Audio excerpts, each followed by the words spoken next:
सो अभी अभी हम लोगों ने क्या पढ़ा था, एडिनोसिन के फैक्ट को, ठीक है। एडिनोसिन के फैक्ट जानने के बाद अब हमें क्या करना है, अब हमें भैया डीएनए के स्ट्रक्चर को पढ़ना है। जल्दी जल्दी हम लोग क्या करें, डीएनए के स्ट्रक्चर को कवर अप करते हैं, ठीक है। डीएनए कैसे काम करता है, तो सबसे पहले मैंने पिछले लेक्चर में जब मैं कार्बोहाइड्रेट पढ़ा रहा था तो आपको बताया था कि भैया हमारे डीएनए में जो शुगर होता है वो कौन सा शुगर होता है, राइबोज शुगर होता है। This is the open chain structure. और एक क्या है, अल्डोज है। अल्डोज है तो वो क्या जाएगा, आपको बताया था न्यूक्लियोफिलिक अटैक में जाएगा और क्या होगा, आइनोमर फॉर्मेशन होगा। और यहाँ पे जो बन रहा है वो बीटा डी राइबोफ्यूरेनोज बन रहा है, देख रहे हैं। तो हमारे डीएनए में जो शुगर होता है वो कैसा होता है, फ्यूरान रिंग कंटेनिंग शुगर होता है, ठीक है। और डीऑक्सी राइबोज और राइबोज, डीऑक्सी कहने का मतलब क्या हुआ, ये डीएनए का शुगर हुआ और ये आरएनए का शुगर हुआ from to position, C2 position. और यह सीएसआर के लिए बहुत इंपॉर्टेंट है।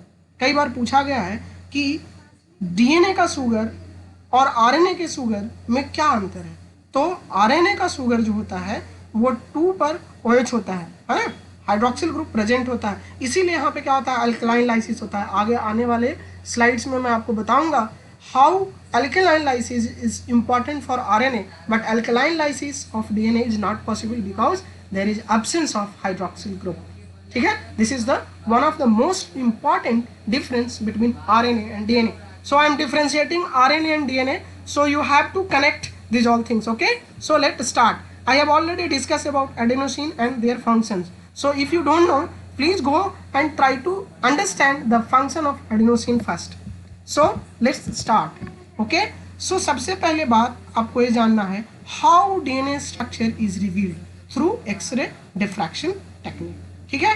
इसमें बहुत ज़्यादा बिल्किन और फ्रैंकलिन का काम था, और फ्रैंकलिन का डेथ भी होता है due to X-ray diffraction patterns. So आप क्या करते हो, क्रिस्टल एक्सरे क्रिस्टलोग्राफी के थ्रू क्या किया गया, जब स्ट्रक्चर पता किया गया तो डिफ्रैक्शन फोटोग्राफिक प्लेट पे जब देखा गया तो यह सीढ़ी नुमा कुछ दिख रहा था, ऐसे ऐसे ऐसे ऐसे ऐसे ऐसे।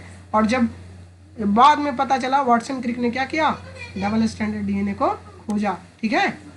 इस तरीके से हमारा डबल स्टैंडर्ड डीएनए क्या हुआ, खोजा गया, ठीक है। चलिए तो फिर आगे बढ़ते हैं और देखते हैं क्या क्या है इसमें। चलिए तो सबसे पहले हम लोग करेंगे क्या, स्टार्ट करते हैं, इसको इरेज कर लें। तो हमने बताया था कि ये है आरएनए का शुगर और ये है डीएनए का शुगर, ठीक है। डीएनए में क्या होगा, डीऑक्सी राइबोन्यूक्लिक एसिड बोलते हैं ना डीएनए को, और आरएनए को क्या बोलते हैं, राइबोन्यूक्लिक एसिड। तो from C2 position it is very important to understand from where this things is changing from C2 position। अच्छा एक चीज बताओ, यहाँ पे हम लोग क्या यूज कर रहे हैं, प्राइम यूज कर रहे हैं ना। नॉमेनक्लेचर में जब शुगर का हम कर रहे हैं तो क्या यूज कर रहे हैं, प्राइम यूज कर रहे हैं। प्राइम क्यों यूज कर रहे हैं, because the first nomenclature, you know what is nucleotide. Nucleotide क्या है, न्यूक्लियोसाइड प्लस फॉस्फेट। तो न्यूक्लियोसाइड में क्या होता है, न्यूक्लियोटाइड में क्या होता है, पहले तो N2 बेस होता है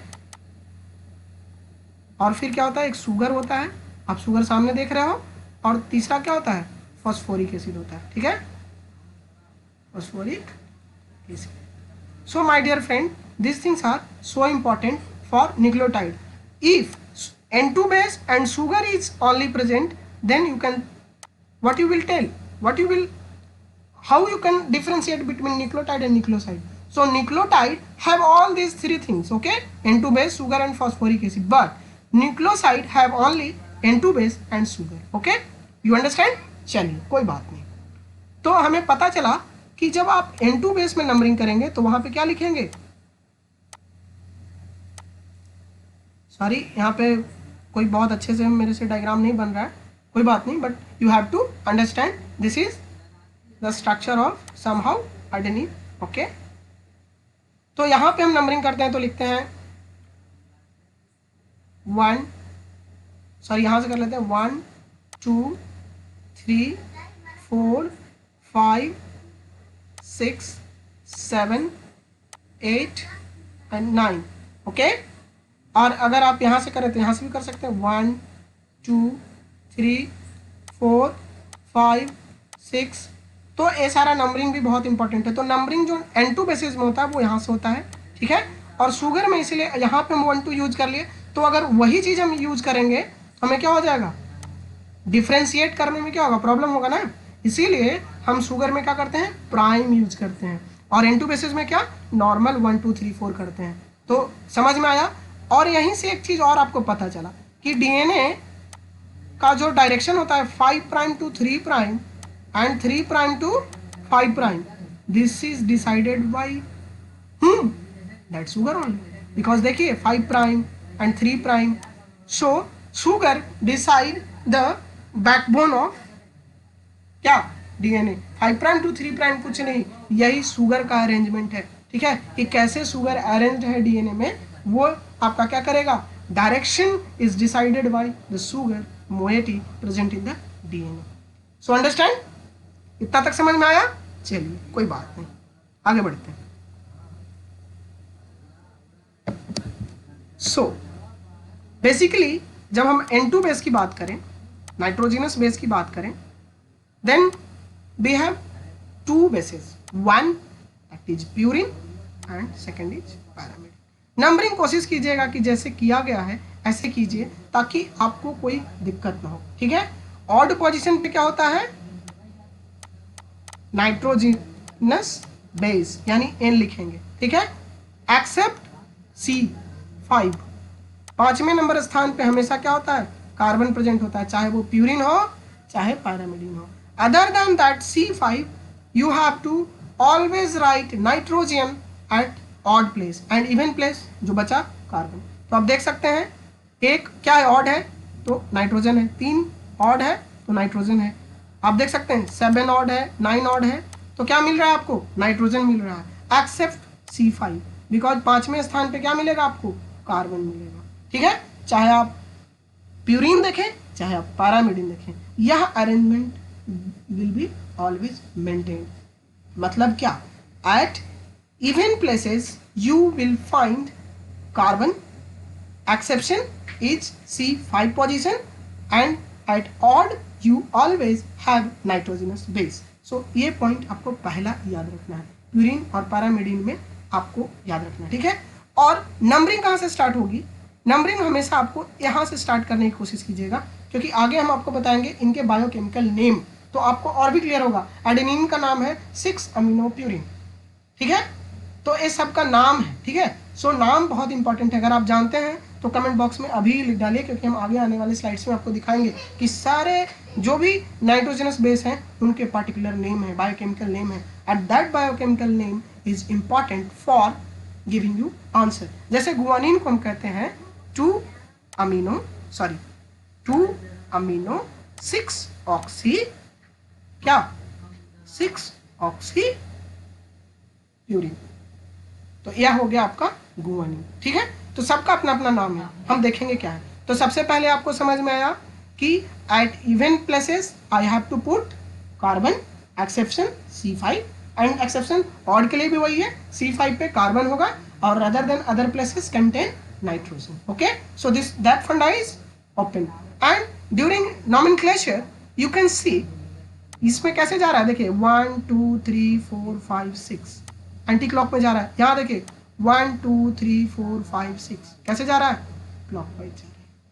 तो नॉमेनक्लेचर का पॉइंट दूसरा क्या हुआ कि प्यूरिन बेसिस में जो नंबरिंग होती है वो कैसे होती है, एंटी क्लॉकवाइज में होती है, और पैरामिडिन में जब नॉमेनक्लेचर होता है वो कैसे होता है, क्लॉकवाइज मैनर में होता है।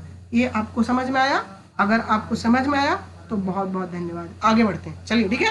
So these are the structures, try to write down in your copy, that will help you a lot. और सबका नाम है, जैसे साइटोसिन को क्या कहोगे,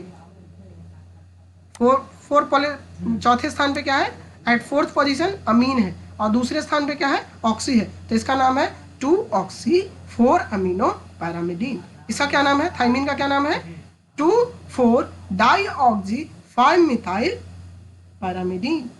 एंड थाइमिन एंड यूरासिल में एक छोटा सा अंतर है, as you can see here thymine is methylated but uracil is non methylated. इसीलिए मिथाइलेशन कहाँ होता है, अक्सर डीएनए में होता है, और इसका सबसे बड़ा एग्जाम्पल आपका थायमिन है। यही मिथाइलेशन अनमिथाइलेटेड जैसे ही होता है, सेम है। Structure of thymine is relatively similar to the uracil, but यहाँ पे क्या है, CH3 हट करके सिर्फ H आ गया है ना, यही तो डिफरेंस है। अगर आप थायमिन लिखना जानते हैं तो आप समझो कि यूरासिल भी लिखना जानते हैं, ठीक है। तो इसको बार बार प्रैक्टिस करो ताकि आपको समझ में आए। वीडियो को रोको, ऑक्सी और अमीन ग्रुप का ही क्या है, चेंजेज हो रहा है, पोजीशन किसका चेंज हो रहा है। आपको 3-4 बातें याद रखोगे, आराम से लिख लोगे, है ना। कार्बन का कितना वैलेंसी होता है, 4, सॉरी कार्बन का 4, नाइट्रोजन का 3 और हाइड्रोजन का 1। तो वही चीज़ आपको देखना है। जैसे आप लिख लिए, सपोज हम आपको क्या करें, एक लिख के दिखाने की कोशिश करते हैं, ठीक है। जैसे इसको डिलीट कर लेते, हम ना लिखेंगे। चलिए, तो हमें क्या कहा दिया कोई किसी ने कि भैया आप लिखो क्या, 6 अमीनो प्यूरिन लिखो, 6 अमीनो प्यूरिन। तो सबसे पहले हमको क्या करना पड़ेगा, प्यूरिन रिंग बनाना पड़ेगा। बनाइए हमारे साथ, आप भी।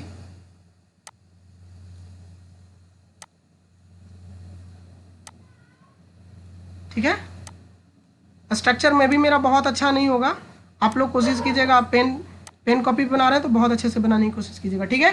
अब हमें क्या करना है, नंबरिंग करना है। कैसे होगा, एंटी क्लॉकवाइज में 1 2 3 4 5 6 7 8 एंड 9।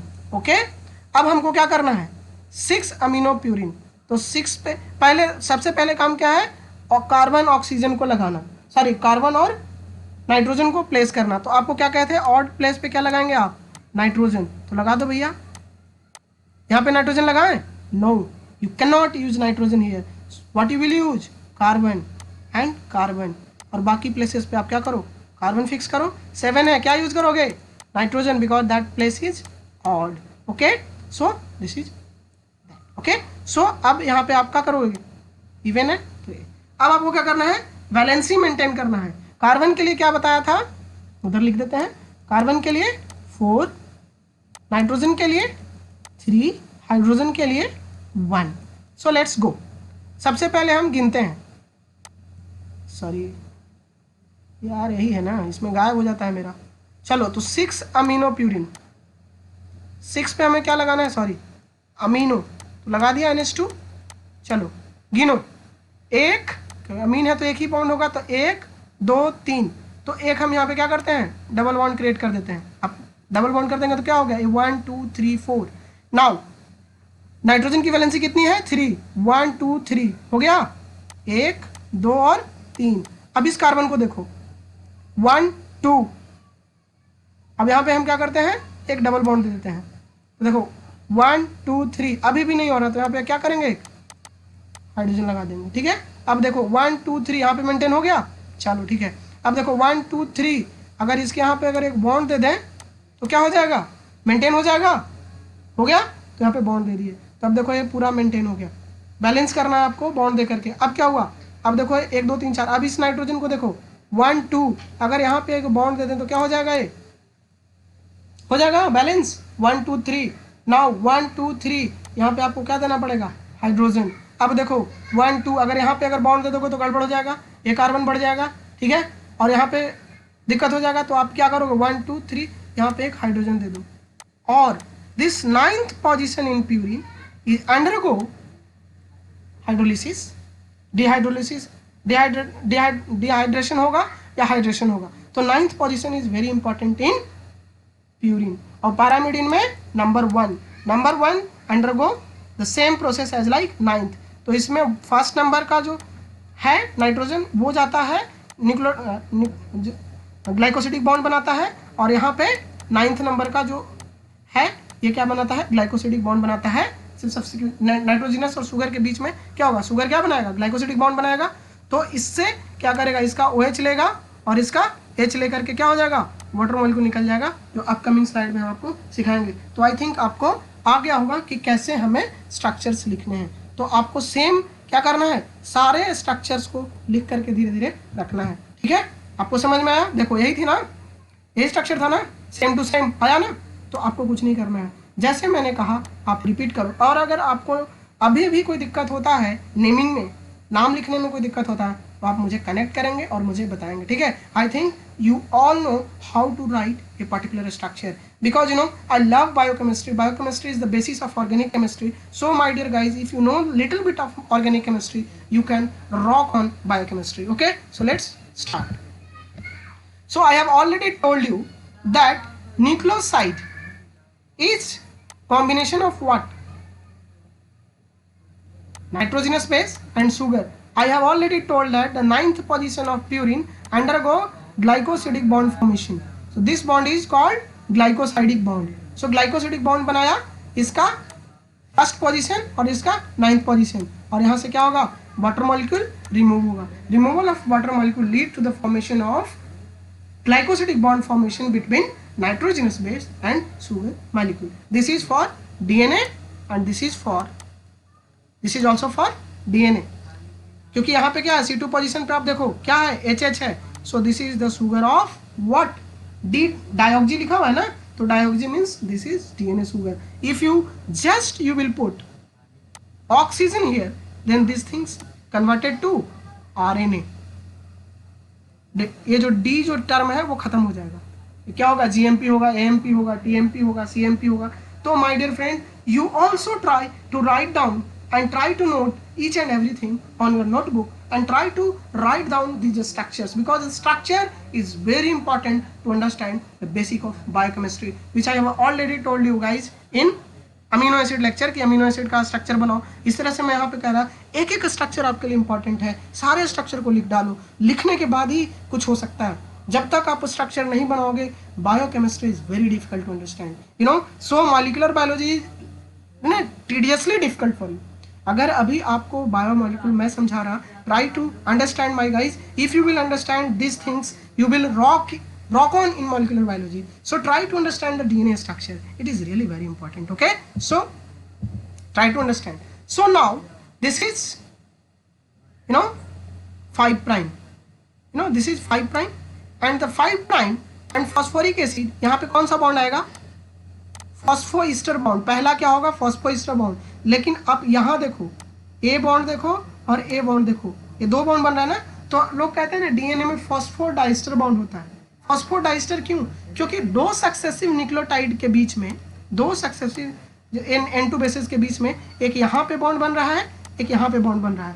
तो सो डीएनए का जो बैकबोन तैयार हो रहा है, बैकबोन में क्या होगा, सबसे पहला जो बनेगा बॉन्ड वो कहलाएगा फॉस्फोइस्टर बॉन्ड. बिकॉज ईस्टर क्यों बन रहा है, शुगर में OH क्या है, अल्कोहल है, और फॉस्फोरिक एसिड क्या है, एसिड है.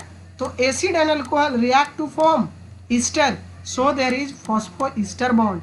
सो फॉस्फोइस्टर बॉन्ड, और दो बॉन्ड बन रहा है दो न्यूक्लियोटाइड के बीच में. न्यूक्लियोटाइड क्या होता है, N2 base, sugar and phosphoric acid, तीनों का combination, combo. 3 together can form nucleotide, and if you remove phosphoric acid that is nucleoside. समझ में आया बेसिक फंडा. चलिए, तो डीएनए के जब स्ट्रक्चर आप देखेंगे, बैकबोन देखेंगे, तो ये देखिए कहाँ जा रहा है, कैसे जा रहा है. यहाँ पे देखिए ये 5 प्राइम टू 3 प्राइम, देखिए नीचे 3 प्राइम मिल रहा है, और यहाँ देखिए ऊपर में क्या आया, उल्टा हो गया शुगर. यहाँ अपराइटेड शुगर है, देख रहे हैं, और यहाँ क्या हो गया, इन्वर्टेड शुगर हो गया.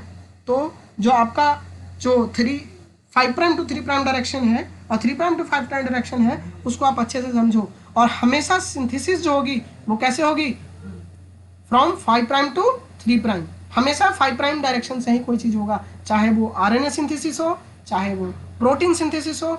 Always follow the 5 prime to 3 prime direction, that is very much important. So समझ में आया, समझ में आ रहा है ना. चलिए ठीक है. सो you guys have to understand the nature of the DNA backbone is decided by which molecule, that the sugar moiety. Uprighted sugar give rise to क्या, 5 prime to 3 prime direction, and 3 prime to 5 prime is decided by the inverted sugar, and this will give you the another strand of DNA. I think you understand. और GC pair क्या होता है, GC ज़्यादा अच्छा bonding करेगा कि AT ज़्यादा अच्छा बॉन्डिंग करेगा, आप हमें बताओ. If A pair with T which will form the strong bond, AT or GC?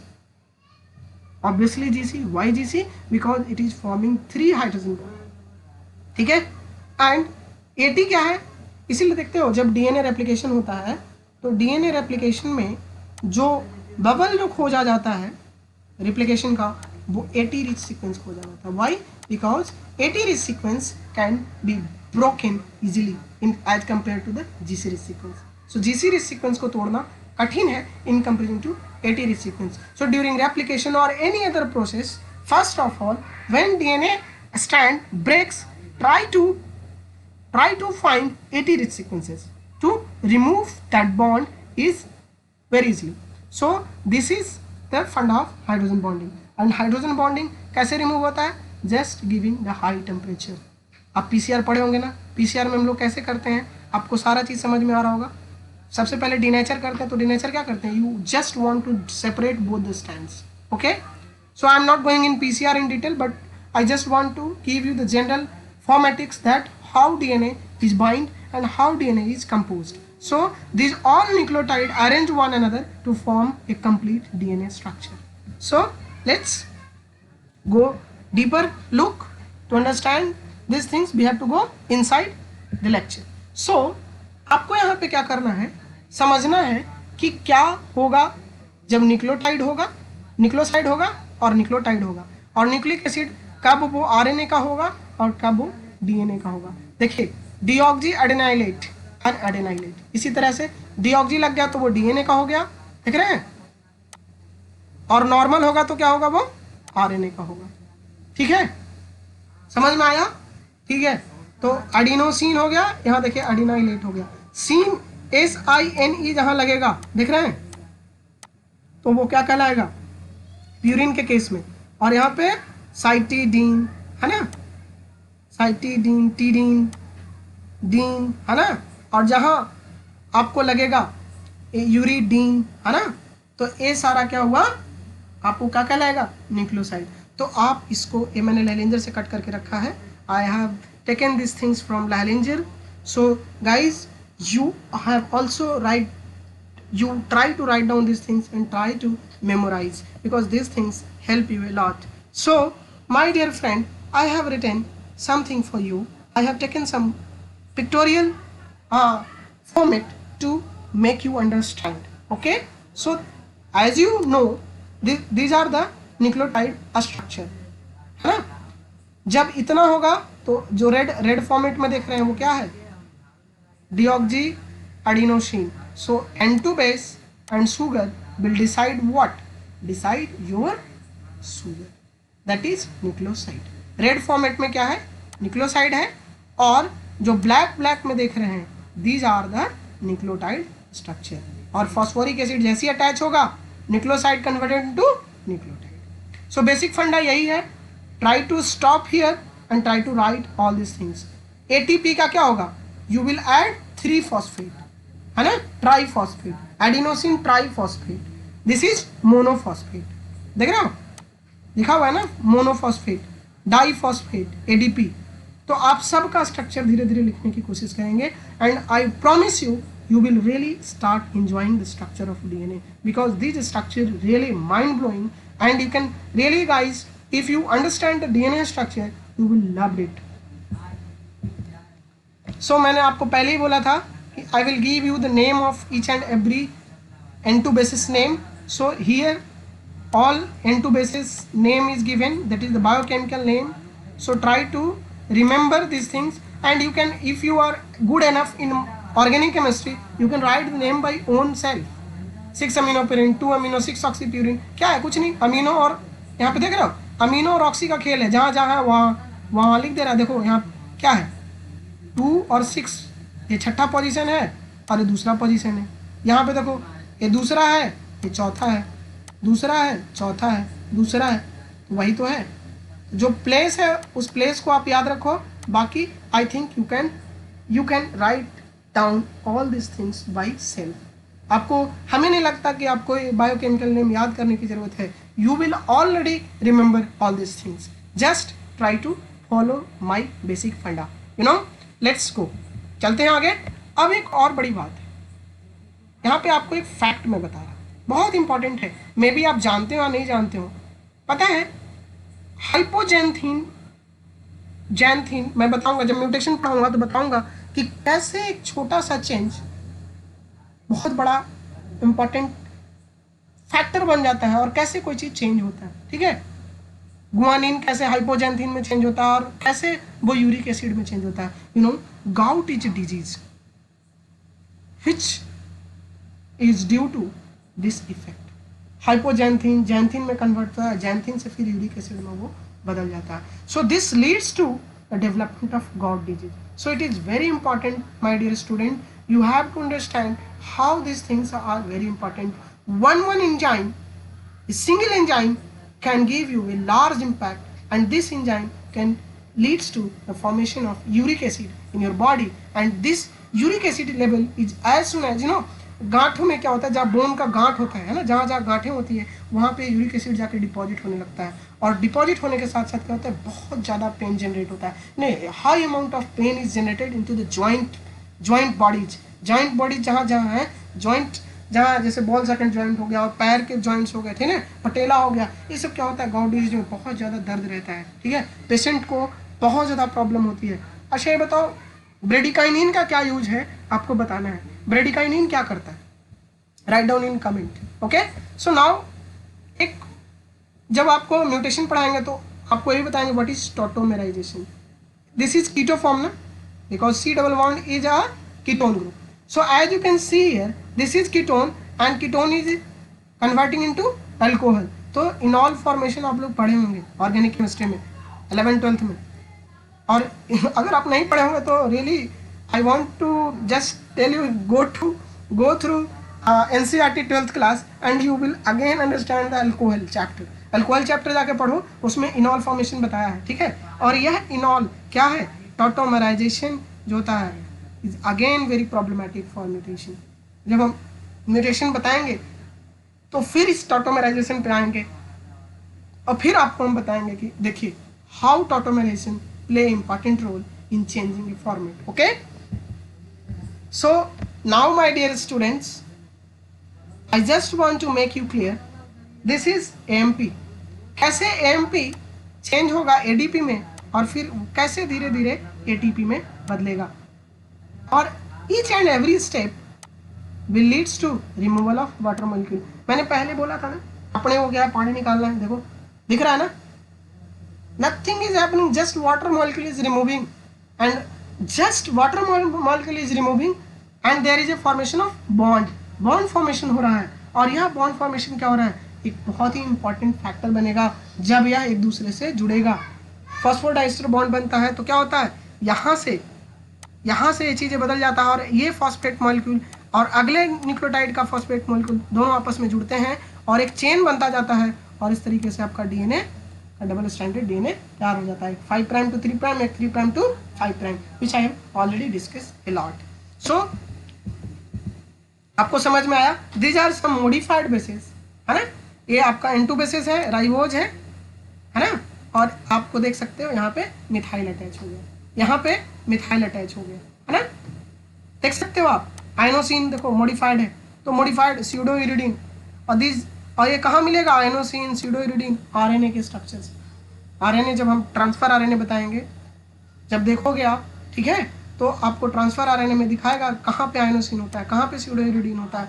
This modified basis nitrogenous base is really very important for the structures again, and this can leads to the epigenetics chapter. epigenetics का formation यहीं से हुआ, छोटी छोटी सी changes एक बहुत बड़ा impact genome पे क्रिएट करता है, और उसे हम epigenetics में पढ़ेंगे। ठीक है, अब यहाँ पे देखो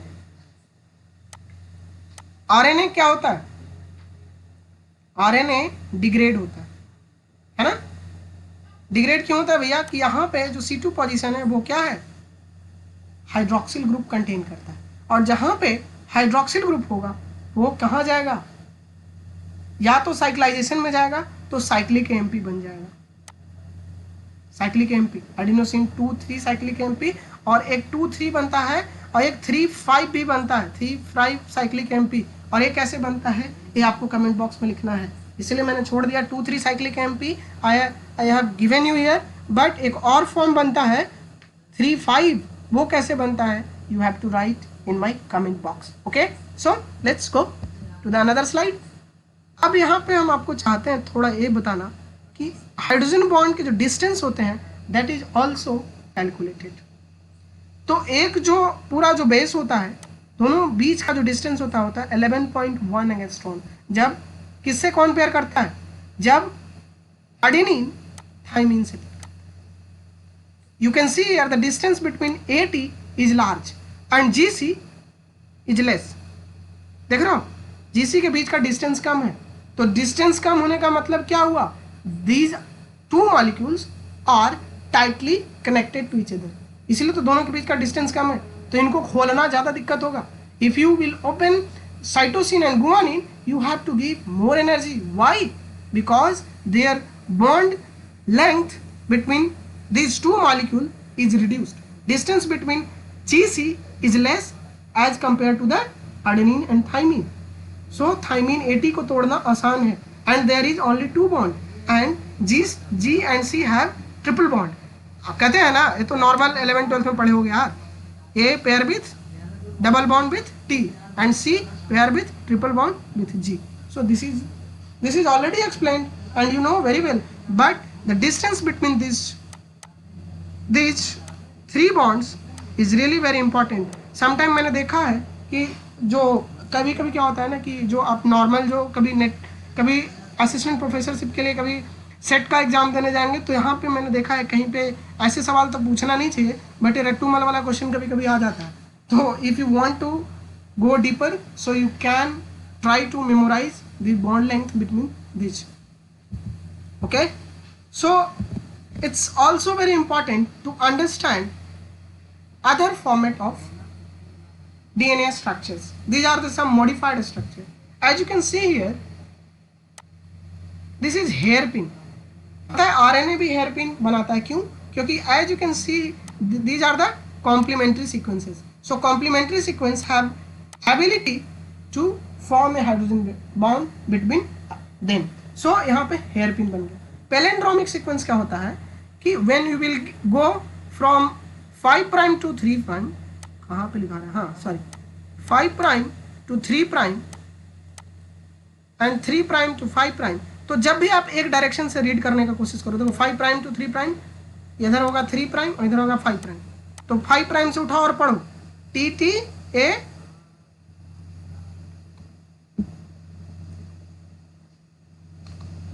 सॉरी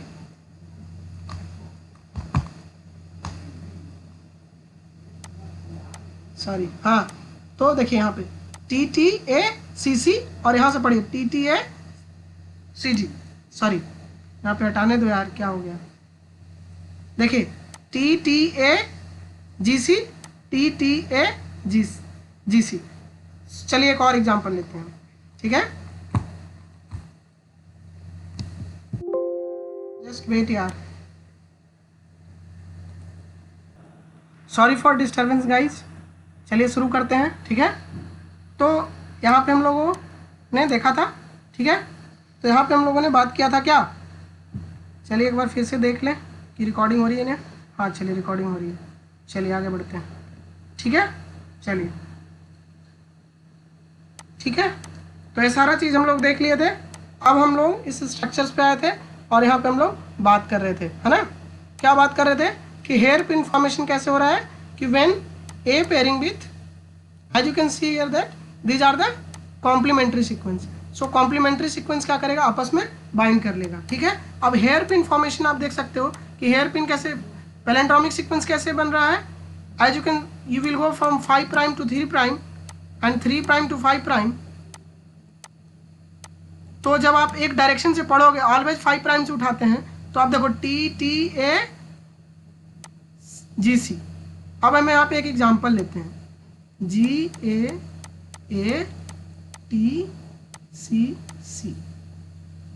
अब इसका उल्टा लिखो, क्या होगा, GAAT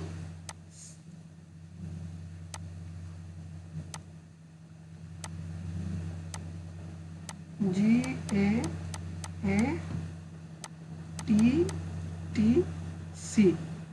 ठीक है। अब यहाँ से लिखेंगे तो क्या होगा, GAATTC। ए क्या होता है, किसका है भाई, इको R1 का है, ठीक है। तो आप जब देख रहे हो कि जब इधर से पढ़ोगे तो सेम जा रहा है और इधर से भी सेम जा रहा है, तो इस तरह के सिचुएशन को हम क्या कहते हैं, पैलेंड्रोम, मतलब कि दोनों डायरेक्शन से सेम आ जाए। मिरर रिपीट कहने का मतलब क्या है, जब आप यहाँ पे मिरर डाल दोगे तो आपको इधर का सीक्वेंस और इधर का सीक्वेंस सेम दिखाई देगा, ठीक है। चलिए आगे बढ़ते हैं। चलिए अब है क्रूसिफॉर्म। क्रूसिफॉर्म कहने का मतलब क्या है कि ये बिल्कुल इस तरह से आपको फॉर्मेट बनेगा, तो इसे कहेंगे क्रूसिफॉर्म स्ट्रक्चर्स। अब इस सबको क्या कीजिए, you can try these structures from your notebook, you will understand, okay. So let's गो। पता है जब एक बार कनेक्शन हट जाता है ना तो दिमाग खराब हो जाता है बताने में। दिस इज नोन एज जी टेट्राप्लेक्स। जी टेट्राप्लेक्स क्या होता है, अभी आप क्या देख रहे थे, डीएनए डबल स्टैंडर्ड। अब हम लोग डीएनए ट्रिपल स्टैंड भी देखेंगे और जी टेट्राप्लेक्स भी देखेंगे। जी टेट्राप्लेक्स कब होता है, जब बहुत सारा गुआनिन रेसिड्यू आपस में मिलेगा तो वो क्या होंगे कि आपस में ही बॉन्ड फॉर्मेशन बनाना शुरू करेंगे और क्या करेंगे, टेट्राप्लेक्स बनाएंगे। तो जी टेट्राप्लेक्स आपको 4 स्टैंडर्ड डीएनए भी आपको मिल सकते हैं। That is only possible in the case of guanine, okay. It may be parallel और एंटी पैरेलल, ओके, अंडरस्टैंड। चलिए अगर आपको कोई प्रॉब्लम होगा तो हम लोग इस पर दिक्कत बात करेंगे, ठीक है। तो दिस इज कॉल्ड एज जी टेट्राप्लेक्स, मतलब 4 standard DNA. DNA is double standard, उसे कहते हैं नॉर्मल डीएनए। उसमें आता है ए डीएनए, बी डीएनए और जेड डीएनए। यहाँ पे है जी टेट्राप्लेक्स। एक और होता है एच डीएनए, जिसे हम ट्रिपल स्टैंडर्ड डीएनए कहते हैं, उसके बारे में बात करते हैं, ठीक है। उसको हम कहते हैं ट्रिपल डीएनए जो स्ट्रक्चर होता है उसको हम लोग क्या कहते हैं, उसको हम कहते हैं Hoogsteen DNA, that is H DNA, okay. So आपको क्या समझना है, हुक्स्टीन पोजीशन क्या है, अभी हमने आपको बताया था N7O6 N6 ऑफ प्यूरिन। जो प्यूरिन का जो सारा पोजीशन है वो क्या करता है, नॉन वाटसन क्रिक पेयरिंग करता है, जिसे हुक्स्टीन पेयरिंग कहते हैं। So Hoogsteen pairing leads to formation of triple standard DNA, ठीक है। और यह बहुत इंपॉर्टेंट है हुक्स्टीन डीएनए। कभी कभी आप देखे होंगे कि यह बहुत ही इंपॉर्टेंट होता है जब नॉन वाटसन क्रिक पेयरिंग होती है, ठीक है। नॉर्मली तो ऐसा आपको दिखेगा नहीं, मगर हाँ टेट्राप्लेक्स डीएनए मिलेगा आपको। तो इस आप यहाँ पे पॉज करें और इसको अच्छे से पढ़ें। अगर आपको कहीं पे भी कोई दिक्कत होता तो है आप हमसे पूछें। ट्रिपल स्टैंडर्ड डीएनए इसे हम बोलते हैं, जिसे बेसिकली हम एच डीएनए भी कहते हैं, ठीक है। और यहाँ पे वाटसन क्रिक पेयरिंग नहीं होता, ठीक है। आगे बढ़ते हैं। मैंने आपको पहले बोला था, are nucleic acid susceptible to hydrolysis, yes of course, but hydrolysis है ना, alkaline lysis is only possible in case of RNA, not in DNA. So मैंने आपको पहले ही बताया था, है ना, हम लोगों ने बात किया था ना कैसे होता है। यहाँ पे क्या है कि जो OH है क्या करेगा, रिएक्ट करेगा, न्यूक्लियोफिलिक अटैक होगा और क्या करेगा, यहाँ पे लाइसिस हो जाएगी, टूट जाएगा, फ्रैगमेंट। देखिए एक फ्रैगमेंट मिला और एक फ्रैगमेंट मिला, तो आपस में जब टूट जाएगा तो RNA is susceptible to alkaline lysis but DNA is not, because RNA have oxygen at carbon number 2, ठीक है। कार्बन नंबर 2 पर अगर C2 पोजीशन पर अगर ये भी डीऑक्सी होता तो यह अल्कलाइन लाइसिस नहीं होती। Alkaline lysis is only possible due to hydroxyl group presence at carbon number 2 position of the furan sugar, okay. Let's so वही चीज़ है यहाँ पे भी, ठीक है। चलिए वही मैंने यहाँ पे भी आपको काट करके दिया है, वाटसन क्रिक पेयरिंग में कैसे डिस्टेंस डिसाइड होता है ना। We have already covered this things, okay. So और ये सारी चीज़ें मैंने आपको बताया कैसे हेयर पिन बनता है, कैसे आपस में पेयरिंग होती है ना। जब आपस में कॉम्प्लीमेंट्री सीक्वेंसेस मिलेंगे तो वो क्या करेगा, हेयर पिन बनेगा, जो कि आरएनए में बहुत ज़्यादा पॉसिबल है, क्योंकि आरएनए क्या होता है, सिंगल स्टैंडर्ड होता है। But if there is some sequence complementarity then this single standard RNA may converted into double stranded RNA by hairpin formation. Okay, so let's comes to the another slide. So अब हम क्या करेंगे, A DNA, B DNA और Z DNA में क्या करेंगे, differentiate करने की कोशिश करेंगे. और my dear friend, that is too important for CSIR. Each and every time one question is absolutely asked from this section. So try to focus on this D type of DNA. इसमें आप देख क्या रहे हो, ए form क्या है, जो ए form DNA देख रहे हो ये क्या है, बहुत ज़्यादा कॉम्पैक्टेड है. इसीलिए इनके बीच का एक जो पूरा पैच है उस सिर्फ 28 एंगस्ट्रॉम का है. और यहाँ पे आप जो B DNA है, B DNA में कितना होता है, 34 एंगस्ट्रॉम होता है. ठीक है, इसीलिए दो जो बीच के रेसिड्यू होते हैं वो क्या होता है, 3.4 एंगस्ट्रॉम का होता है. ठीक है, दो रेसिड्यू के बीच का डिस्टेंस. ठीक है, ए जो जेड फॉर्म ऑफ DNA होता है वो स्ट्रेच फॉर्म ऑफ DNA होता है. एक खींचा हुआ है ना, स्ट्रेच है. एक क्या है, very compacted, that is A form. B form is the normal. और वी फॉर्म क्या होता है, mostly found in organism. Mostly क्या, बहुत ज़्यादा DNA में आपको जो भी लगभग जितने भी ऑर्गेनिज्म हैं मैक्सिममली दे कंटेन कौन, बी फॉर्म ऑफ DNA.